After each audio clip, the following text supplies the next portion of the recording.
Hi guys, നമസ്കാരം. Welcome back to bald and beer blogs. Online മീഡിയയിലും social മീഡിയയും ചർച്ചയായിക്കൊണ്ടിരിക്കുന്ന, തീ പാറിപ്പിച്ചുകൊണ്ടിരിക്കുന്ന ഒരു ചോദ്യം: കിടന്നു കൊടുത്തിട്ടാണോ സിനിമയിൽ അവസരം ലഭിക്കുന്നതെന്ന്. ഈ ഒരു ചോദ്യം ചോദിച്ചിട്ട് ഇപ്പൊ 2-3 ദിവസമായി. അതും ചോദ്യം ചോദിച്ചത് ഒരു ഫിലിം പ്രൊമോഷനുമായി ബന്ധപ്പെട്ട് അവരുടെ ചാനലിലേക്ക് വന്ന് ഇന്റർവ്യൂ കൊടുക്കുന്നതിനിടയിൽ ഒരു അവതാരക ഒരു നടിയോട് ചോദിച്ച ചോദ്യമാണ്. സോ ഇതേക്കുറിച്ച് ഭയങ്കരമായ ചർച്ചകളും കാര്യങ്ങളും ഇങ്ങനെ സോഷ്യൽ മീഡിയ, യൂട്യൂബിലും എല്ലാത്തിലും ഇങ്ങനെ നിറഞ്ഞു നിൽക്കുന്നുണ്ട്. ആ ഒരു അവതാരക്കെതിരെ ഭയങ്കരമായ ജനരോഷമാണ് ഇങ്ങനെ പൊട്ടി വരുന്നുകൊണ്ടിരിക്കുന്നത്. സോ ഈ വീഡിയോ ഞാനും കാണാനിടയായപ്പോൾ ഒന്ന് റിയാക്ട് ചെയ്യാൻ, അല്ലെങ്കിൽ അതിനെക്കുറിച്ച് ഒന്ന് സംസാരിക്കാൻ തോന്നി. അതുകൊണ്ടാണ് ഈ വീഡിയോ ഇടുന്നത്. ബിക്കോസ് ആർക്കായാലും ഇതിനെക്കുറിച്ച് 2 വാക്ക് സംസാരിക്കാൻ തോന്നും. അത്തരത്തിലാണ് ആ ചോദ്യവും അതിനോട് നടന്ന സംഭവങ്ങളെല്ലാം. ഏതായാലും നമുക്ക് ആ സംഭവം ഒന്ന് ജസ്റ്റ് 1 മിനിറ്റിൽ ഒരു വീഡിയോ പോയിട്ടൊന്ന് കാണാം. കണ്ടിട്ട് നമുക്കൊന്ന് സംസാരിക്കാം. സിനിമയിൽ കിടന്നു കൊടുത്തിട്ടാണോ അവസരം ലഭിക്കുന്നത്? സിനിമയിൽ കിടന്നു കൊടുത്തിട്ട് അവസരം കിട്ടണോ? അങ്ങനെയൊന്നുമില്ല. കഴിവുള്ളവന് അവന് ഇൻഡിപെൻഡന്റ് ആയിട്ടുള്ള ആൾക്കാർ വരും. നിങ്ങൾ ഞാൻ ഇപ്പോഴും ചോദിക്കുന്നത് ഹനയോടാണ്. അപ്പോഴും ഹന മിണ്ടുന്നില്ല. അപ്പൊ ഞാൻ ചോദിക്കുന്നത്, ഹന അങ്ങനെ കിടന്നു കൊടുത്തിട്ടാണോ സിനിമയിൽ ചാൻസ് കിട്ടിയത്? ഞാൻ ചോദിച്ചതാണ്, സിനിമയിലൊക്കെ അഭിനയിച്ച ആളാണ്. അപ്പൊ ഈ ഒരു ഫീൽഡിൽ നിൽക്കുമ്പോൾ ഇതിനെപ്പറ്റി അറിയാൻ വേണ്ടിയാണ് ചോദിക്കുന്നത്. അപ്പൊ അതിന്റെ ചോദ്യം നമുക്ക് വേറെ രീതിയിൽ എടുത്തുകൂടെ? അതായത് ഹന്നക്ക് ഇതിനെപ്പറ്റി എന്താണ് കേട്ടിട്ടുണ്ടോ, ഇതിനെപ്പറ്റി എന്താണ് അഭിപ്രായം, ഇങ്ങനെയൊക്കെയല്ലേ ചോദിക്കേണ്ടത്. ഒരുപാട് ഞാൻ അങ്ങനെയാണോ എന്ന് ചോദിക്കുന്നതിൽ എന്താണ് അഭിപ്രായം? My family is watching, family audience ആണ്, ഫാമിലി കണ്ടുകൊണ്ടിരിക്കുന്ന പ്രോഗ്രാമാണ്. ചോദിച്ചാൽ ഹൗ വിൽ യു ഫീൽ? ഞാൻ തിരിച്ച് നല്ലോണം റിയാക്ട് ചെയ്യും. താങ്കളൊരു പെൺകുട്ടിയാണ്, ഇവരൊരു പെൺകുട്ടിയാണ്. അങ്ങനെ ചോദ്യം കിടന്നു കൊടുത്തിട്ട് അവസരം കിട്ടും. അങ്ങനെയാണെങ്കിൽ കിടന്നു കൊടുത്താൽ മാത്രം മതി. ഹന മിണ്ടാതിരുന്നോണ്ടാണ് ഞാൻ ചോദിച്ചത്. ഞാൻ റിപ്പീറ്റ് എന്നോട് ഷോർട്ട് ചെയ്യാൻ മാത്രം ഞാൻ ഒന്നും പറഞ്ഞില്ലല്ലോ. ഞാൻ ജസ്റ്റ് ചോദിച്ചതല്ലേ ഉള്ളൂ. ഞാനിങ്ങനെ പറയാം, ഇച്ചിരിങ്കിലും മര്യാദ, ഇച്ചിരിങ്കിലും you have to have some അന്തസ്സ് എന്ന് പറയാം. ഇൻഡിപെൻഡന്റ് വുമൺ ആണെന്ന് പറഞ്ഞിട്ട് ഒരു കാര്യമില്ല. ചീപ്പ് ചോദ്യങ്ങൾ you want to continue with cinema, you continue. Sorry, okay. Thank you for the interview. Guys, അപ്പൊ ഇതാണ് സംഭവം. DNA എന്ന ചിത്രത്തിന്റെ പ്രൊമോഷന്റെ ഭാഗമായിട്ട് അതിലെ നായകനും നായികയും ഒരു ഓൺലൈൻ ചാനലിന് കൊടുത്ത ഒരു അഭിമുഖത്തിന്റെ ഇടയിൽ ഇപ്പൊ ഇതിൽ കാണാൻ പറ്റും, നമ്മളെ അഷ്കർ സൗദാനാണ് ഈ സിനിമയിലെ നായകൻ, അതേപോലെ ഹന്ന റജി കോഷി, ഈ 2 പേരാണ് ഇന്റർവ്യൂ കൊടുക്കുന്നത്. സോ ഇങ്ങനെ സംഭാഷണത്തിനിടയിൽ ഇതിലെ അവതാരക അപ്പൊ അവതാരക ചോദിച്ച ഒരു ചോദ്യമാണ്. അത് 2 രീതിയിലാണ് ഫസ്റ്റ് ചോദിച്ചത്. ഫസ്റ്റ് അവർ ചോദിക്കുന്നുണ്ട്, സിനിമയിൽ കിടന്നു കൊടുത്തിട്ടാണോ ചാൻസ് കിട്ടുന്നത്? അപ്പൊ അതിന് പെട്ടെന്ന് അവർ സ്റ്റണ്ണായിട്ട് അവർ ഉത്തരം പറയുന്നില്ല. അപ്പോൾ തന്നെ അത് വീണ്ടും മാറ്റി ചോദിക്കുകയാണ്. അതായത് ആ ഹന്ന റജി കോഷിയോട് തന്നെ നേരിട്ട് ചോദിക്കുകയാണ്, ഹന്നയ്ക്ക് സിനിമയിൽ ചാൻസ് കിട്ടിയത് കിടന്നു കൊടുത്തിട്ടാണോ നിങ്ങൾക്ക് ചാൻസ് കിട്ടിയ സിനിമയിൽ എന്ന ഒരു മ്ലേച്ഛകരമായ ഒരു ചോദ്യം ചോദിച്ചിട്ട്, അത് കഴിഞ്ഞിട്ട് ഇത് സീരിയലിൽ കാണുന്ന പോലെ തന്നെ അത് നന്നായിട്ട് അവർ റിയാക്ട് ചെയ്യുന്നുണ്ട്. ബിക്കോസ് ഇത് അൺഎക്സ്പെക്ടഡ് ക്വസ്റ്റ്യൻ. ഇത്രയും ചീപ്പായിട്ട് ഒരാള് വിളിച്ചു വരുത്തിയിട്ട് ഒരു അവതാരക ഒരു ഉളുപ്പും ഇല്ലാണ്ട് ഞാൻ ഭയങ്കര ബോൾഡാണ് എന്ന് സ്വയം വിചാരിച്ചുകൊണ്ട് ആ പെണ്ണ് ചോദിക്കുന്നൊരു ചോദ്യം, അതൊരു മുഖത്ത് നോക്കി ചോദിക്കുകയാണ്. സോ അത് കഴിഞ്ഞിട്ട് കുറെ റിയാക്ഷനും കാര്യങ്ങളും നല്ല രീതിയിൽ അവർ രണ്ടാളും പറയുന്നുണ്ട്. ആ ഹന്ന റജി കോഷി നല്ല രീതിയിൽ പറഞ്ഞു കൊടുക്കുന്നുണ്ട്. അത് അവസാനം അത് മൈക്കും വലിച്ചു ചാരി എണിച്ച് പോകുന്നുണ്ട്. ബിക്കോസ് അത് തന്നെയാണ്, അതിൽ കൂടുതലൊന്നും ചെയ്യാനില്ല. ഇത്രയും ലിബ്യരായിട്ട് അതിന് മുമ്പിൽ ഇരിക്കേണ്ട ആവശ്യമൊന്നുമില്ലല്ലോ. ഇത്രയും ചീപ്പായിട്ട് പെരുമാറുന്ന ഒരു ഓൺലൈൻ മീഡിയ അല്ലെങ്കിൽ ഒരു അവതാരകന്റെ മുമ്പിൽ ഇത്രയും ചോദ്യത്തിന് ഉത്തരം കൊടുത്തുകൊണ്ട് അവിടെ ഇരിക്കേണ്ട കാര്യമില്ല. അവർ ഇറങ്ങിപ്പോയി. സോ ഇതാണ് ഇപ്പൊ സോഷ്യൽ മീഡിയയിൽ ഭയങ്കര ചർച്ചയായിക്കൊണ്ടിരിക്കുന്ന വിഷയം. സോ ഇതില് എന്താ പറയാ, നമുക്ക് ഇവർ ചോദിക്കുന്ന ചോദ്യം എന്ന് പറഞ്ഞാൽ കാസ്റ്റിംഗ് കോച്ചിനെ കുറിച്ചാണ് ഈ അവതാരക ചോദിച്ചത്. ബിക്കോസ് അതാണ് അതിന്റെ ടോപ്പിക്. പക്ഷെ ഇത് ഈ കാസ്റ്റിംഗ് കോച്ച് എന്ന് പറഞ്ഞ സംഭവം നമ്മൾക്ക് ഇതുവരെ കേൾക്കാത്തൊരു സംഭവമല്ല. ഇത് പല സിനിമ ഇൻഡസ്ട്രിയിൽ നടക്കുന്ന ഒരു സംഭവമാണ്. ഇതിനെക്കുറിച്ച് ആൾക്കാർ സംസാരിച്ചിട്ടുണ്ട്. പല പ്ലാറ്റ്ഫോമിലും പല ആൾക്കാരും ഇതിനെക്കുറിച്ച് മെയിൻ മീഡിയ അടക്കം ചർച്ചയായ വിഷയമാണ്. സോ ഇതൊരു ഭയങ്കരമായ വിഷയമല്ല, പക്ഷെ ഒരു സെൻസിറ്റീവായ ഒരു വിഷയമാണ്. ഇത്തരത്തിലുള്ള സെൻസിറ്റീവായ ഒരു വിഷയം ഒരാൾക്കാരോട്, ഒരു സെലിബ്രിറ്റിയോട്, അത് ആരും ആയിക്കോട്ടെ, ആ രംഗത്ത് പ്രവർത്തിക്കുന്ന ഒരു നടിനുമായിട്ട് ഇരുന്നിട്ട് ചോദിക്കുന്ന സമയത്ത് ഇത് അവർക്ക് വളരെ ലാഘവത്തോടെ വളരെ സെൻസിറ്റീവായിട്ടൊരു വിഷയം വളരെ നീറ്റായിട്ട്, പെർഫെക്റ്റ് ആയിട്ട്, ഡീസന്റ് ആയിട്ട് ചോദിക്കാവുന്ന ഒരു ചോദ്യമാണ്.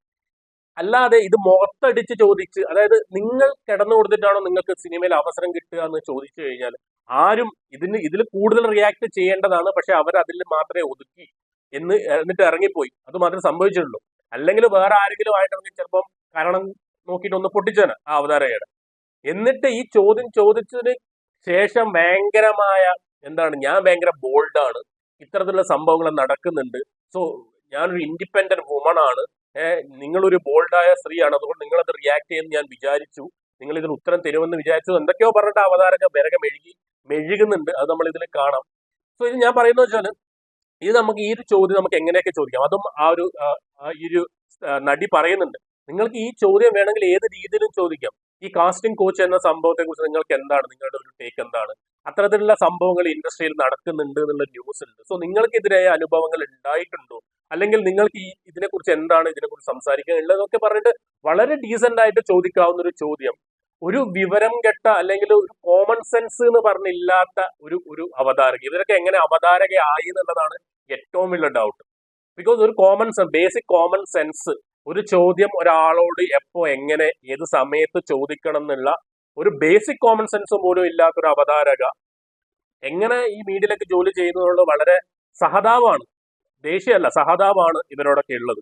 തോന്നുന്നത് നമ്മൾ ഒരുപാട് PR വർക്കും അതേപോലെ പ്രൊമോഷനും ചീപ്പ് മാർക്കറ്റിംഗ് കാര്യങ്ങളൊക്കെ ഈ ഓൺലൈൻ മീഡിയകൾ നടത്തുന്നത് നമ്മൾ കണ്ടിട്ടുണ്ട്. അതിന്റെ ഒരു ട്രെൻഡാണ്, ആ ഒരു കാലത്താണ് നമ്മൾ ജീവിച്ചുകൊണ്ടിരിക്കുന്നത്. ഇവർക്ക് എന്താ വേണ്ടത്? ചാനലിൽ വ്യൂസ് വേണം, ചാനലിൽ എന്താണ് വൈറൽ ആവണം, വീഡിയോ വൈറൽ ആവണം, വ്യൂസ് വരണം, ട്രെൻഡിങ് ആവണം, 1 മില്യൺ അടിക്കണം. ഇതൊക്കെയാണ്. അതിനുവേണ്ടി എന്ത് ചീപ്പ് ടാക്ടിക്സും ഇവരെടുക്കാൻ എല്ലാവരും എന്നല്ല പറയുന്നത്, പക്ഷെ അങ്ങനെ എടുക്കുന്നവരുണ്ട്, വളരെ ചീപ്പായിട്ട് ചെയ്യുന്നവരുണ്ട്. സോ എനിക്ക് തോന്നുന്നത് ഇത് മുൻകൂട്ടി ഒരു ഇന്റർവ്യൂയിലേക്ക് വരുന്ന സമയത്ത് ഇവരെന്തായാലും ചോദ്യങ്ങൾ എന്തായാലും പ്രിപ്പയർ ചെയ്യും. അങ്ങനെ പ്രിപ്പയർ ചെയ്ത് മുൻകൂട്ടി ചോദിക്കാൻ എന്താണ് പ്രിപ്പയർ ചെയ്ത ഒരു ചോദ്യം തന്നെയാണ് ഇവർ ചോദിച്ചത് എന്നുള്ളതാണ് എനിക്ക് തോന്നുന്നത്. ബിക്കോസ് എന്തായാലും ആ ഒരു ഷോക്ക് ഒരു ഡയറക്ടർ ഉണ്ടാവും, ആ ഡയറക്ടർ പറഞ്ഞു കൊടുത്ത ചോദ്യങ്ങളായിരിക്കും എന്തായാലും ഇവർ ചോദിക്കുക. അല്ലാതെ ആങ്കേഴ്സിന് പെട്ടെന്ന് മനസ്സിലേക്ക് വരുന്ന ചോദ്യങ്ങൾ വളരെ റെയർ ആയിട്ടേ ഉണ്ടാവും. പക്ഷെ ഇത് എനിക്ക് തോന്നുന്നു വളരെ അവർ നേരത്തെ മുൻകൂട്ടി നിശ്ചയിച്ചൊരു ചോദ്യം തന്നെയാണ് ചോദിച്ചിട്ടുള്ളത്. പക്ഷെ അവർ ഇത്തരത്തിലുള്ള റിയാക്ഷൻ പ്രതീക്ഷിച്ചിട്ടുണ്ടാവില്ല. അവർ വിചാരിച്ച് ഇവര് ഭയങ്കര തമാശയായിട്ട് അല്ലെങ്കിൽ അതൊരു ആ ക്ലിപ്പ് എടുത്ത് കുറച്ച് വൈറലാക്കി ആ രീതിയിൽ കൊണ്ടുപോവാം എന്നുള്ളത് വിചാരിച്ചിട്ടുണ്ടാവും. പക്ഷെ നന്നായിട്ട് അവർ റിയാക്ട് ചെയ്തപ്പോൾ ഈ വീഡിയോ ഇപ്പം യൂട്യൂബിൽ നിന്ന് റിമൂവ് ആക്കിയിട്ടുണ്ട്. സോ ഇവരിപ്പോ പറയുന്നത് വെച്ചാൽ എനിക്ക് തോന്നുന്നു ഇത് സ്ക്രിപ്റ്റഡ് അല്ല, ഇതൊരു പ്രാങ്ക് അല്ല എന്നാണ് ഇവരും പറയുന്നത്, രണ്ട് ടീംസും പറയുന്നത്. പക്ഷെ എനിക്ക് തോന്നുന്നു ഇതില് മേ ബി ഉണ്ടാവാതിരിക്കാം. പക്ഷെ ഇപ്പൊ വീഡിയോ ഒക്കെ റിമൂവ് ആക്കിയ ഒരു സന്ദർഭത്തിൽ മേ ബി അത് അങ്ങനെ ആവില്ല, ഒരു അൺഎക്സ്പെക്ടഡ് ആയിട്ട് വരുന്ന സംഭവമായിരിക്കാം. പക്ഷെ ഇത്തരത്തിലുള്ള ചീപ്പ് ടാക്ടിക്സ്, ചീപ്പ് മാർക്കറ്റിംഗ് സംഭവങ്ങൾ റീച്ച് കൂട്ടാൻ വേണ്ടിയിട്ട് കാണിക്കുന്ന ആ ഒരു ഡാഷ് സംഭവം ഉണ്ടല്ലോ, അത് എല്ലാവരും കാണിക്കുന്നതല്ല, ചില ആൾക്കാർ കാണിക്കുന്നുണ്ട്. പക്ഷെ ഇതിൽ എത്രമാത്രം ഇതൊരു വിശ്വസ്തമായ ഒരു സംഭവമാണെന്നുള്ളത് നമുക്ക് അറിയില്ല. ഇനി അവരത് ഡയറക്ടർ നേരത്തെ പറഞ്ഞു കൊടുത്ത് ഇങ്ങനെ ചെയ്യിപ്പിച്ചതാണോ, അല്ലെങ്കിൽ അങ്ങനെ ചെയ്യിപ്പിച്ചതാണെങ്കിൽ ഡയറക്ടറും ആ ഷോ ഡയറക്ടറും കൂടി ഇതിൽ ഉത്തരവാദിയാണ്. ബിക്കോസ് ആങ്കറും മാത്രമല്ല, അതിന്റെ മൊത്തത്തിൽ ഇതിൽ ഉത്തരവാദിയാണ്. ബിക്കോസ് ഇത്തരത്തിലുള്ള ആൾക്കാരെ വിളിച്ചു കൊണ്ടുവരുത്തി മുമ്പിൽ വെച്ചിട്ട് ഫാമിലി കാണുന്നൊരു അല്ലെങ്കിൽ കുറെ ആൾക്കാർ കാണുന്ന ഒരു മീഡിയന്റെ മുമ്പിൽ വെച്ചിട്ട് ഇത്തരത്തിൽ ഉളുപ്പില്ലാത്തൊരു ചോദ്യം ചോദിച്ചിട്ട് അതിൽ കയറി മെഴുകുക. അതിലും ഏറ്റവും വലിയൊരു സംഭവം എന്ന് വെച്ചാൽ അതിനെ ന്യായീകരിച്ചുകൊണ്ട് ഈ കുട്ടി വീണ്ടും യൂട്യൂബിൽ സ്വന്തം യൂട്യൂബ് ചാനലാണെന്ന് തോന്നുന്നു, അതിൽ വന്ന് കിട്ടൊരു 12 മിനിറ്റ് വീഡിയോ ഇട്ടിട്ടുണ്ട്. ഞാൻ ചോദിച്ചത് അങ്ങനെയല്ല, ഇങ്ങനെയാണ്, അതിന്റെ കാരണങ്ങൾ നികത്തിക്കൊണ്ട്. ഇതൊക്കെ കാണുമ്പോൾ എന്താ പറയാ, ഒന്നും പറയാനില്ല. പക്ഷെ ആ ഒരു വീഡിയോ കൂടി ജസ്റ്റ് ഒന്ന് കണ്ടിട്ട് ബാക്കിയൊക്കെ സംസാരിക്കാം നമുക്ക്. ഹലോ, അങ്ങനെ കുറെ ആയി ഞാൻ വീഡിയോ കണ്ടന്റ് ഒക്കെ ആയിട്ട് വന്നിട്ട് കുറച്ച് കാര്യങ്ങളിലായി പോയി. ഇപ്പം കേരളക്കാരെ മൊത്തം തെറി വിളിച്ചുകൊണ്ടിരിക്കുന്ന ഒരു ആങ്കർ ഉണ്ട്. ആ ആങ്കർ ഞാൻ തന്നെ. ഒരു പെണ്ണു ചോദിക്കാൻ പറ്റിയ ചോദ്യമാണോ ഷാലു ചോദിച്ചതെന്ന് പലരും പേഴ്സണൽ ആയിട്ട് എനിക്ക് ഇൻബോക്സ് ചെയ്തിട്ടുണ്ട്. ഇപ്പൊ 2 ദിവസങ്ങൾക്ക് മുമ്പേ DNA മൂവിയുടെ പ്രൊമോഷന്റെ ഭാഗമായിട്ട് ഹന രജികോഷ് ആക്ട്രസിനോട് ഞാനൊരു ചോദ്യം ചോദിച്ചു, കിടന്നു കൊടുത്താലാണോ സിനിമയിൽ ചാൻസ് കിട്ടുന്നത് എന്ന്. ആ ക്വസ്റ്റ്യന് ഹന കുറച്ചു നേരം മിണ്ടാതിരുന്നു, ഞാൻ റിയാക്ട് ചെയ്തു. നല്ല രീതിക്ക് അതൊരു ക്ലാഷിലോട്ട് പോയി. അവസാനം മൈക്ക് കൂരി എറിഞ്ഞ് ഹനയും അഷ്കറും ഉണ്ടായിരുന്നു ഇന്റർവ്യൂവിൽ. 2 പേരും കൂടി ഇറങ്ങിപ്പോയി കാഴ്ച നിങ്ങൾ എല്ലാവരും കണ്ടതാണ്. ഒരുപാട് പേര് അത് പ്രാങ്ക് ആണോ എന്ന് ചോദിച്ച് എൻ്റെ അടുത്ത് വന്നിട്ടുണ്ടായിരുന്നു. അത് പ്രാങ്ക് ആയിട്ടുള്ള കണ്ടന്റ് അല്ല. ഒരാൾ മൈക്ക് കൂരി എറിയുമ്പോൾ എനിക്ക് അവിടെ ഇരിക്കേണ്ട കാര്യമില്ല, എനിക്ക് പിന്നെ എന്താ പറയാ ആ ഒരു രീതിയിൽ മിണ്ടാതിരിക്കേണ്ട കാര്യമില്ല. പക്ഷെ കുറെ സംയമനം പാലിച്ചു ഞാൻ പിന്നെ അവിടെ ഇരുന്നത്. ഞാൻ എന്തുകൊണ്ടാണ് ആ ചോദ്യം ചോദിച്ചതെന്ന് പലരും എന്നോട് ചോദിച്ചിട്ടില്ല. എന്ത് വൃത്തികെട്ട ചോദ്യമാണെന്ന് ചോദിക്കുമ്പോഴും ഷാലു എന്തുകൊണ്ടാണ് ആ ചോദ്യം ചോദിച്ചത്, എന്താണ് കാരണം എന്നൊരു ചോദ്യം ചോദിക്കാൻ ആരും മുമ്പോട്ട് വന്നിട്ടില്ല. അതിനുള്ള ഉത്തരം പറയാനാണ് ഞാൻ വന്നിരിക്കുന്നത്. എന്റെ ഭാഗം ക്ലിയർ ചെയ്യാനാണ് ഞാൻ വന്നിരിക്കുന്നത്. ഞാൻ ഈ പറയുന്ന ആങ്കറിങ്ങിന്റെ ഒപ്പം പാഷനായി കൊണ്ടു നടക്കുന്ന ഒരു ഡ്രീമാണ് ഫിലിമിൽ അഭിനയിക്കുക അല്ലെങ്കിൽ സീരിയൽ അഭിനയിക്കുക എന്നുള്ളത്. ഒരുപാടെടുത്ത് ഞാൻ ഓഡീഷൻസിന് പോയിട്ടുണ്ട്, സെലക്ട് ആവുകയും ചെയ്തിട്ടുണ്ട്. ഈവൻ ഡേറ്റ് വരെ പറഞ്ഞു വെച്ചിട്ട് ലാസ്റ്റ് മിനിറ്റ് ആവുമ്പം അഡ്ജസ്റ്റ്മെന്റ് കോളുകൾ എനിക്ക് വന്നിട്ടുണ്ട്. അങ്ങനെ ഡ്രോപ്പ് ചെയ്തതാണ് ഈ ഒരു ഫീൽഡിന്റെ ഒരു അഭിനയിക്കുക എന്നുള്ള ഫീൽഡിൽ ആ ഡ്രീം തന്നെ ഞാൻ ഒഴിവാക്കിയത് അതുകൊണ്ടാണ്. ഞാൻ ഇന്നൊരു വ്യക്തിക്ക് അറിയപ്പെടുന്ന പല ആളുകളിൽ നിന്നും ഡയറക്റ്റ് ആ ചോദ്യങ്ങൾ വന്നിട്ടുണ്ട്. എനിക്ക് മാത്രമല്ല, ഇപ്പം ഒരു 10 പെൺപിള്ളാരോട് ചോദിച്ചു കഴിഞ്ഞാൽ, ഈ ഒരു ഡ്രീമുമായിട്ട് പോകുന്ന 10 പെൺപിള്ളാരോട് ചോദിച്ചു കഴിഞ്ഞാൽ അവരുത്തരം പറയും, യെസ്, ഞങ്ങൾക്ക് ഇങ്ങനെ ഒരു ചോദ്യം ഒരിക്കലെങ്കിലും നേരിടേണ്ട വന്നിട്ടുണ്ടെന്നുള്ളത്. അതുകൊണ്ടാണ് ഈ ഫിലിമിൽ നിൽക്കുന്ന വ്യക്തിയായ. അത്രേ ഉള്ളൂ. ഇതാണ് ചേച്ചിയുടെ ന്യായീകരണം, ചേച്ചിക്ക് പറയാനുള്ള റീസൺസ്. നിങ്ങൾ കേട്ടിട്ടുണ്ടാവും. ചേച്ചി ഉദ്ദേശിച്ചതല്ല. ചേച്ചിക്ക് എന്താണ് സിനിമയും അഭിനയം എന്നൊക്കെ ഭയങ്കരമായ പാഷനാണ്. ഒരുപാട് അവസരങ്ങൾക്ക് വേണ്ടി കഠിനാധ്വാനം ചെയ്തിട്ടുണ്ട്. ആ കഠിനാധ്വാനമൊക്കെ എല്ലാവരും ചെയ്യുന്നതാണ്. അതിനൊക്കെ എല്ലാവരും മാനിക്കുന്നതാണ്. അതിലൊന്നും യാതൊരു സംശയമില്ല. എന്നിട്ട് ചേച്ചിക്ക് ഇത്തരത്തിലുള്ള കുറച്ച് അവസരങ്ങൾ കിട്ടിയപ്പോൾ സമയത്ത് എല്ലാ ഓഡീഷനൊക്കെ കഴിഞ്ഞ് ആ പ്രൊജക്റ്റ് ഒക്കെ സ്റ്റാർട്ട് ആവുന്ന സമയത്ത് മേ ബി അവരുടെ പ്രൊഡ്യൂസറോ അതിലെ ആരെങ്കിലും സംവിധായകരോ ആരാണെന്നൊന്നും പറയുന്നില്ല, അവരെ വിളിച്ചിട്ട് ഇങ്ങനെ അഡ്ജസ്റ്റ്മെന്റിന് തയ്യാറാണോ എന്ന് ചേച്ചിയോട് ചോദിച്ചിട്ടുണ്ട്. കാസ്റ്റിംഗ് കൗച്ച് ഇങ്ങനെ ചെയ്യാനാണോ, ചെയ്യാൻ എന്താണ് അഡ്ജസ്റ്റ് ചെയ്യണം, ഇല്ലെങ്കിൽ നിങ്ങൾക്ക് സിനിമ ചെയ്യാനാവില്ല എന്ന രീതിയിലൊക്കെ സംസാരിച്ചത് കൊണ്ട് ആ ഒരു പാഷൻ ഉപേക്ഷിക്കേണ്ടി വന്നിട്ടുണ്ട്, അല്ലെങ്കിൽ സ്വപ്നങ്ങൾ ഉപേക്ഷിക്കേണ്ടി വന്നിട്ടുണ്ടെന്നാണ് ചേച്ചി പറയുന്നത്. സോ അത്തരം ഒരു ദുരാനുഭവം ചേച്ചിക്ക് ഉണ്ടായതിന്റെ പേരിലാണ് ഒരു ഇന്റർവ്യൂവിൽ വന്ന ഒരു നടിയോടും നടനോടും, പ്രത്യേകിച്ച് ആ നടിയോട് നേരിട്ട് ഈ ഒരു ഉളുപ്പുമില്ലാതെ മുഖത്ത് നോക്കി നിങ്ങൾക്ക് ഈ സിനിമയിൽ അവസരം കിട്ടിയത് കിടന്നു കൊടുത്തിട്ടാണോ എന്ന വളരെ മ്ലേച്ഛമായ ചോദ്യം ഒരു ഉളുപ്പില്ലാണ്ട് ചോദിച്ചത്. എന്നിട്ട് അതിനെ വന്നിട്ട് ഇതിലേക്കാണ് ന്യായീകരിക്കുകയാണ്. ഇത് രണ്ടും കൂടി എങ്ങനെയാണ് ചേച്ചി കണക്ട് ചെയ്യുന്നത് യാതൊരു പിടിയും കിട്ടുന്നില്ല. ബിക്കോസ് നിങ്ങൾക്ക് അങ്ങനെ ഒരു ദുരനുഭവം ഉണ്ടായിട്ടുണ്ടെങ്കിൽ ഒബ്വിയസ്ലി എല്ലാവരും നിങ്ങളുടെ കൂടെ നിൽക്കും. ബിക്കോസ് ഇത് എല്ലാവർക്കും അറിയേണ്ട കാര്യങ്ങളാണ്. ആരാണ് അങ്ങനെ ഒരാൾ ചെയ്തിട്ടുണ്ടെങ്കിൽ അതിനെതിരെ റിയാക്ട് ചെയ്യാനുള്ള സംഘടനകളുണ്ട്, ആൾക്കാരുണ്ട്. അതിനുള്ള അവരുടെ പനിഷ്മെന്റ് അവർക്ക് കിട്ടും. പക്ഷെ നിങ്ങളത് റിയാക്ട് ചെയ്യണം. നിങ്ങൾ പറയുന്നുണ്ട്, നിങ്ങൾ തന്നെ ഇന്റർവ്യൂവിൽ ഞാൻ ഭയങ്കര ബോൾഡാണ്, ഞാൻ ഇൻഡിപെൻഡന്റ് വുമൺ ആണ്, എന്നോട് ആരാണ് ഇങ്ങനെ ചോദിച്ചിട്ടുണ്ടെങ്കിൽ ഞാൻ റിയാക്ട് ചെയ്യുന്നൊക്കെ. അപ്പൊ ആ ടൈമിൽ നിങ്ങൾ എന്തുകൊണ്ട് റിയാക്ട് ചെയ്തില്ല? അല്ല, നിങ്ങൾക്കൊരു അനുഭവം നിങ്ങൾക്ക് ആരെങ്കിലും ഇങ്ങനെ ഉണ്ടായിട്ടുണ്ടെങ്കിൽ നിങ്ങൾക്ക് ഇവിടെ മീഡിയ ഉണ്ട്, നിങ്ങളുടെ സോഷ്യൽ മീഡിയ ഉണ്ട്, നിങ്ങൾക്ക് പറയായിരുന്നല്ലോ. അതൊന്നും ആ ടൈമിൽ ഒന്നും പറയാതെ അതിലൊക്കെ ഭയങ്കരമായിട്ട് നീറ്റായിട്ട് ഹാൻഡിൽ ചെയ്ത് ഇവിടെ വന്നിട്ട് വേറെ ആളോട് മുഖത്ത് നോക്കിയിട്ട് നിങ്ങൾക്ക് എന്ത് അധികാരം അല്ലെ, എന്ത് ഉളുപ്പാണ് നിങ്ങൾക്ക് ഉള്ളത്? എന്നിട്ട് അതിനെ ന്യായീകരിച്ചുകൊണ്ട് ഞാൻ ഇതുകൊണ്ടാണ് ഇങ്ങനെ ചോദിച്ചത് എന്ന് പറയാൻ വേണ്ടിയിട്ട് ഭയങ്കരമായ അപാരമായ തൊലിക്കട്ടി വേണം. അത് ആ ചേച്ചിക്ക് ഉണ്ട്. അതുകൊണ്ട് തന്നെയാണ് ആ ചേച്ചി ഇവിടെ വന്നിട്ട് ഇപ്പൊ വീഡിയോ ചെയ്തത്. ഞാൻ ചോദിക്കുന്നത് ഇത്രയേ ഉള്ളൂ, നിങ്ങൾക്ക് ഇത്തരത്തിലുള്ള ഓൺലൈൻ മീഡിയയിൽ വരുന്നിട്ട് ഇത്തരത്തിലുള്ള ചീപ്പായിട്ടുള്ള ചോദ്യങ്ങൾ ഒരാളെ ഇൻസൾട്ട് ചെയ്യുന്ന രീതിയിൽ, അപമാനിക്കുന്ന രീതിയിൽ ചോദിക്കാനുള്ള നിങ്ങൾക്കുള്ള ധൈര്യം ഇപ്പൊ ഈ കുട്ടിയോട് നിങ്ങൾ ചോദിച്ചു. ഹന്ന രജി കോഷി എന്ന ഒരു പുതുമുഖ നടിയാണ്, കുറച്ച് സിനിമകളെ ചെയ്തിട്ടുള്ളൂ. അപ്പൊ നിങ്ങൾക്ക് അതിനുള്ള ഒരു ധൈര്യമുണ്ട് ഇത്തരത്തിലുള്ള കാര്യങ്ങൾ ചോദിക്കാം. അവർ ആ റിയാക്ടേ ചെയ്യും, അത്തരത്തിലുള്ള കുഴപ്പമില്ലാതെ പോകുന്നുള്ള രീതി.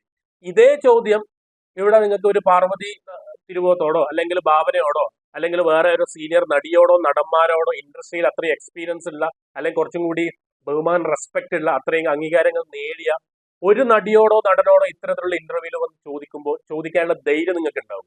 ഒരിക്കലും ഇല്ല. ബിക്കോസ് നിങ്ങൾക്കത് നന്നായിട്ട് അറിയാം. ഇത്തരത്തിലുള്ള ചോദ്യം ഈ സീനിയേഴ്സ് ആക്ടേഴ്സിനോടോ ആക്ട്രസിനോടോ ചോദിച്ചു കഴിഞ്ഞാൽ അതിനുള്ള റിയാക്ഷനും ആക്ഷനും നിങ്ങൾക്ക് കിട്ടും.